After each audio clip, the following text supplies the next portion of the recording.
जय हिंद, नमस्कार। Welcome you all to mission competition. आप सभी का स्वागत है आपके अपने यूट्यूब चैनल मिशन कंपटीशन ऊपर में। तो एक बार फिर से देखिए, बिहार में एक नया वैकेंसी आया है जो कि आपको बिहार राज्य पथ परिवहन निगम यानी कि BSRTC का जो हो जाता है, ठीक है, यानी Bihar state road transport corporation. ठीक है, अब इसमें आपका एज क्या रहेगा, ठीक है, सैलरी कितनी दिया जा रहा है और उसके बाद क्वालिफ़िकेशन आपसे क्या मांगा जा रहा है, सब कुछ डिटेल में बात करेंगे। कौन कौन लोग आप लोग ये फॉर्म भर सकते हैं, सब कुछ डिटेल में हम लोग बात करेंगे। एक बारी वीडियो को अपने दोस्तों और मित्रों के साथ सबको शेयर कर लीजिए। बट उससे पहले आप सभी को राधे राधे, जय श्री राम। तो चलिए हम लोग वीडियो को स्टार्ट करते हैं। अब देखिए, जब आप यहाँ नीचे जब आइएगा, आपको यहाँ पे एक चीज़ क्लीन दिखेगा कि एज जो आपसे बोल रहा है, देखिए एज जो है ना आपका बोल रहा है दिनांक 11/3/2024 को 45 वर्ष से अधिक नहीं होना चाहिए। यहाँ पे एक चीज़ क्लियरली आपको बोल दिया 45 ईयर्स, तो आपके पास एज का कोई भी प्रॉब्लम है नहीं, एज आपको भरपूर दिया जा रहा है, ठीक है ना। और यहाँ पे क्या बोल रहा है, दिनांक 11/3/2024 को 62 वर्ष से अधिक नहीं होना चाहिए। ये 2-3 पद हैं जिसमें आपको दिखा रहा है, अलग अलग कैटेगरी वाइज है, ठीक है। अब यहाँ पे एक और जो है, इसमें 45 से ज़्यादा आपका नहीं होना चाहिए, है ना। अब देखिए इसमें अगर हम बात कर लेते हैं, देखिए सैलरी जो है मानदेय आपका कितना रहेगा, 35,000, यानी कि सैलरी आपका कितना रहने वाला, 35,000। और ये जो एक दूसरी पोस्ट है इसमें 30,000 के आसपास सैलरी रहेगा। योग्यता आपसे क्या पूछ रहा है, आपका क्वालिफिकेशन क्या रहना चाहिए, तो वाणिज्य स्नातक, वाणिज्य स्नातकोत्तर किसी सरकारी विभाग, लोक उपक्रम प्रतिष्ठा संस्थान में लेखापाल अंकेक्षक कार्य का न्यूनतम 5 वर्षों का अनुभव आपको रहना चाहिए, ठीक है। ये लेखापाल में बोल रहा है। उसके बाद बिहार राज्य वित्त अंकेक्षण सेवा महालेखाकार से सेवानिवृत्त लेखपाल अंकेक्षक आप होने चाहिए, ठीक है। अब यहाँ पे देखिएगा, जब आप यहाँ नीचे आइएगा, उसके बाद आपसे क्या क्या जो है आपसे डिटेल मांग रहा है, ठीक है, ये आपसे हम शेयर करते हैं यहाँ पे। अब देखिएगा यहाँ पे, तो यहाँ पे क्या बोल रहा है कि क्रमांक 1 और 2 में लेखापाल पदाधिकारी जो है वरीय अंकेक्षक का लेखापाल के आरक्षक पद के अधीन आरक्षित कोटि के, है ना, आरक्षित कोटि के जाति प्रमाण पत्र जो है संलग्न करना कंपलसरी है। इस बात का ध्यान रखिएगा। अभ्यर्थियों से प्राप्त आवेदन पत्र की जांच के उपरांत साक्षात्कार हेतु इनको बुलाया जाएगा। अब यहाँ पे देखिए, आप जब जो वैकेंसी ये जो फॉर्म फिल करिएगा, इसमें आपको जो है आपका जैसा रहेगा सारा, मतलब कि आपका जो डिटेल्स रहेगा उसके अनुसार आपको साक्षात्कार के लिए यानी इंटरव्यू के लिए बुलाया जाएगा। निगम द्वारा कोई यात्रा भत्ता देय नहीं होगा। यहाँ पे क्लियर कर दिया गया है कि भाई आपको अपने एक्सपेंस पे ट्रैवल करना होगा, कोई एक्सपेंस अलाउंसेस आपको नहीं दिया जाएगा।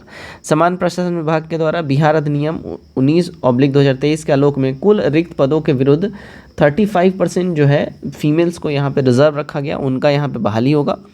समान प्रसारण विभाग के संकल्प संख्या 963 दिनांक 20/1/2016 के अनुसार महिला अभ्यर्थियों की अनुपलब्धता की स्थिति में संगत कोटि आरक्षित गैर आरक्षित के पुरुष अभ्यर्थियों से पदों का भरा जाना तय किया गया है। अगर मान लीजिए फीमेल इसको फिल नहीं कर पाती है तो फिर मेल को लिया जाएगा, ठीक है। अब देखिए, दिनांक 22/11/2023 समान प्रशासन विभाग के द्वारा निर्गत पत्र के आलोक में आरक्षण शर्तों नियोजन हेतु चयनोपरांत अभ्यर्थी आधार पर विज्ञापन प्रकाशित किया जा रहा है। मतलब सब कुछ डिटेल में है। अब यहाँ पे लास्ट लाइन पे आपको एक बार ध्यान रखना है। लास्ट लाइन में आपसे जो बोल रहा है, यह विज्ञापन किसी भी समय रद्द करने का अधिकार निगम के पास रहेगा। क्लियर यहाँ पे मेंशन कर दिया गया है, ठीक है। अब देखिए, अनुसूचित जाति के लिए अब यहाँ पे थोड़ा टोटल सीट वगैरह कितना है ये आप देख लीजिए, ठीक है ना।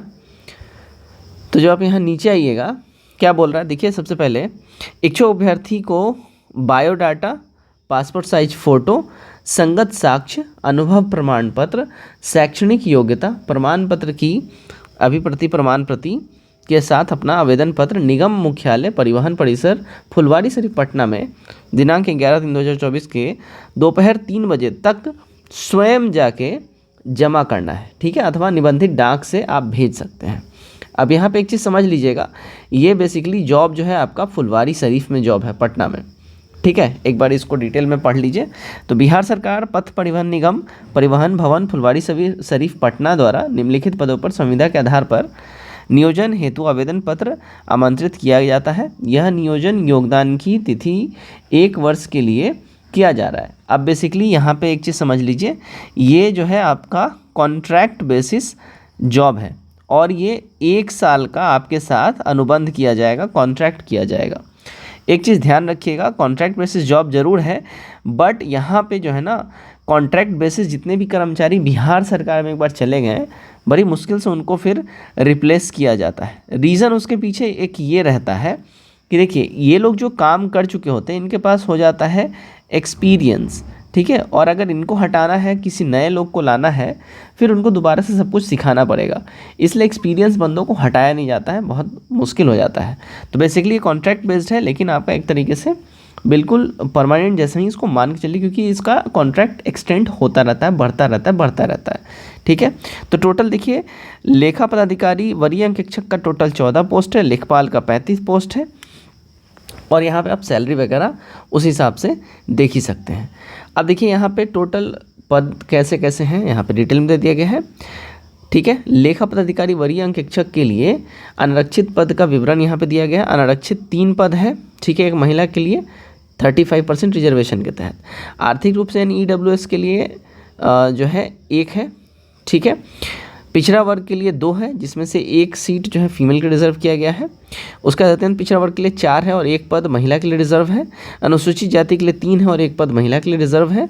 अनुसूचित जनजाति के लिए 1 है और महिला आरक्षण के तहत अनुमान नहीं होगा इसमें, ठीक है। अब यहाँ सेकंड वाला में लेखपाल के लिए जो है अनारक्षित 8 पद है, 3 पद महिला के लिए रिजर्व रखा गया है।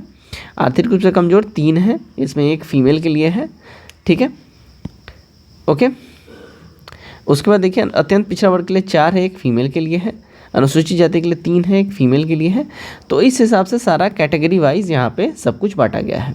आई होप ये आपके काम का ज़रूर होगा, क्योंकि ये कॉन्ट्रैक्ट बेसिस है, ठीक है। तो अगर आपके पास, अगर आप ये क्वालिफ़िकेशन और ये सब कुछ फिल करते हैं, तो आपको यहाँ पे एड्रेस जो दिया गया है, ठीक है, आप जाके यहाँ पे डेफिनेटली ही फॉर्म फिल करके अपना सारा डिटेल डालते हुए जाके यहाँ पे अपना सबमिट आप लोग ज़रूर से ज़रूर कर लीजिए। ये आपके लिए एक गोल्डन अपॉर्चुनिटी है। कॉन्ट्रैक्ट बेस्ड ये जॉब है, बट एक बार सरकार में जाने के बाद फिर आपका एक तरीके से वो कॉन्ट्रैक्ट एक्सटेंड होता ही रहता है। वीडियो कैसा लगा कमेंट करके ज़रूर बताइए, शेयर ज़रूर करिए अपने मित्रों के साथ। जय हिंद।